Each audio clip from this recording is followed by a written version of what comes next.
কিন্তু तरीके से तुम करना पड़ेगा मैं हो कुछ तो ना 2014 TSR এর যে ব্যাটালিয়নেতে নেওয়া হইব তার মধ্যে সবার জন্য 10 পাস নিতে হইব কইছিল আমি এটারে রিল্যাক্সেশন এনেছে 8 পাস করছি তো হ্যাঁ তো 12 পাস 8 পাস লইলাম তো তার মধ্যে 12 পাস হলে হয়তোবা গিয়া মানে ভালো হাওলদার হইতে পারে 10% মহিলার লেগে রিজার্ভেশন আছে তার মধ্যে 4টা প্লাটুন আমি করব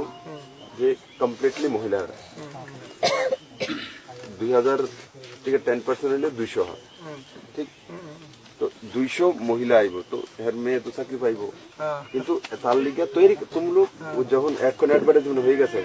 অ্যাডভার্টাইজমেন্টটা দেখে সেটা তার লিগে এরে তৈরি করো যখন প্রথম ফিজিক্যাল করব ফিজিক্যালে এরপরে রিটার্ন হইব और তারপরে इंटरव्यू तो उसको बेटी को उसमें डालना वो अपने आप मिल जाएगा अपने